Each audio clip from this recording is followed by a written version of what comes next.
Ibinahagi sa amin ni Ka Freddy na grade 3 na siya noon nang mapadpad siya sa Maynila.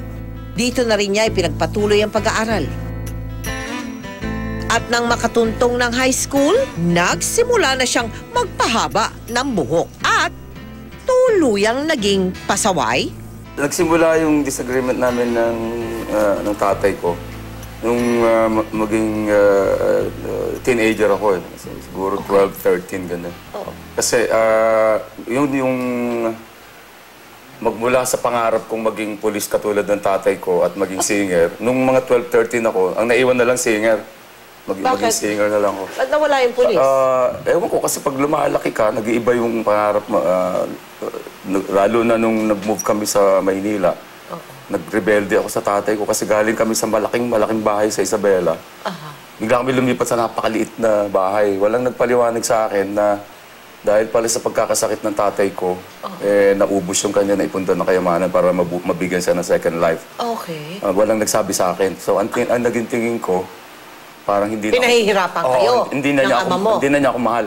Okay, kasi, yes. Yung dating magarbong paligid ko, napalitan ng paghihikahos.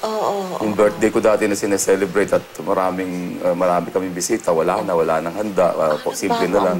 Wala nagpaliwanag. So, lumalaki ako na pagpula ang tatay, itim ako. Pag itim siya, puti ako. Basta kinukontra mo talaga? Parang kinukontra ko talaga sa parang napapapansin ako na bakit ganyan, bakit walang nagpaliwanag kasi. Yan ang mahirap sa bata pag hindi mo pinaliwanagan. Nagkakaroon siya ng sariling concept na ganito siguro to eh. And usually mali. Yun, mali.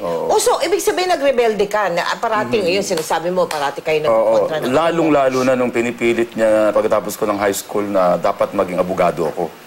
Lalo na yun. Naku, sabi ko, ayoko pong mag-abogado pang gusto kong kumanta. Sabi niya, hindi pwede. Dalawa lang ang pupuntahan mo, sabi niya, kung kakanta ka. Ano daw? Sino dyan sa mga kapitbahay natin musikero ang magiging katulad mo? Yung lasenggo o yung drug addict? Sabi niya, dalawa lang ang pupuntahan mo. Siyempre, hindi naman ako makapagpaliwanag sa tatay ko na sabihin ko sa kanya, hindi naman ako magiging katulad ng kahit sino sa kanila. Parang tahimik lang ako na tinatanggap ko lang yung gusto niya.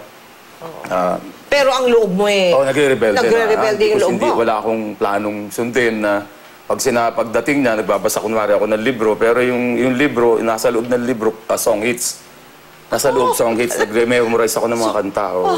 Papakita tao lang sa kanya kasi hindi ka pwedeng hindi magbasa ng libro pag nandyan si Papa. Ganun ka-strict. Kailangan nakasubsub kayo sa libro. Pangarap ng ama na maging abogado ang panganay na anak. Pero binigo siya nito.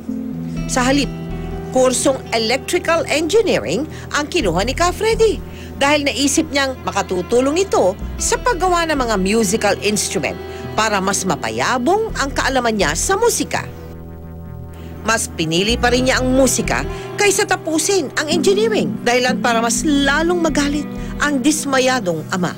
Freddy, yung kanta mo, anak, yung pala talagang sinulat mo bilang sorry sa mga magulang mo nung kabataan mo. Kwento mo nga, saan nagmula yun? Ang tingin ko, hindi ko na masusunod yung gusto ng tatay. Kasi ang katwiran ni tatay, hanggat nandito ka sa bahay, lahat ng rules and regulations dito susundin mo. Hindi ko na kayang sundin, Mel. So, lumayas ka? Ayoko namang bastusin ng tatay ko. At ayoko naman lagi kami nag-aaway. So sabi ko, alis na lang ako para matapos na yung gulo. So umalis ako. Yun talagang, full-time na akong kumanta.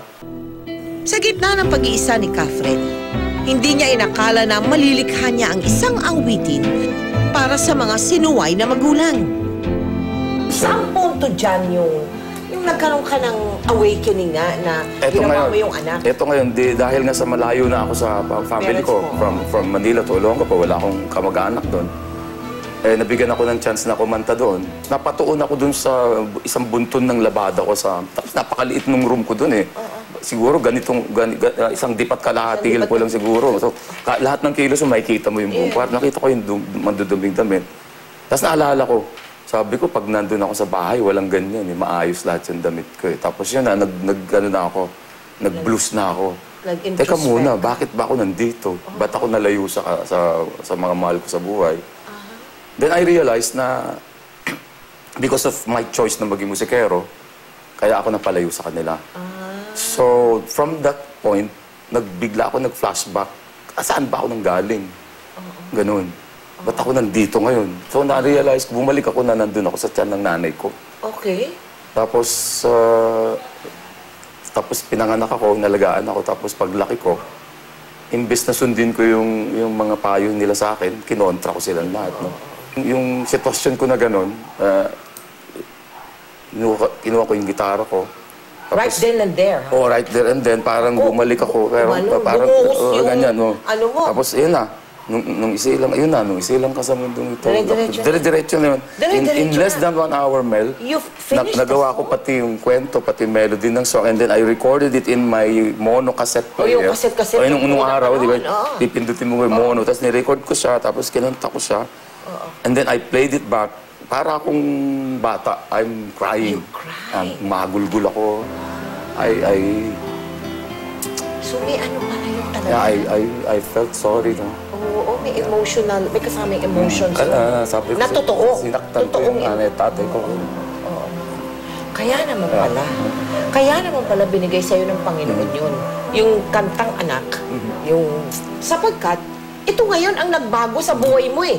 Yung kantang yun, yung awakening mo, Yes. yun ang At hindi ko complete naman... turnaround. Ngayon, napakinggan nilang anak.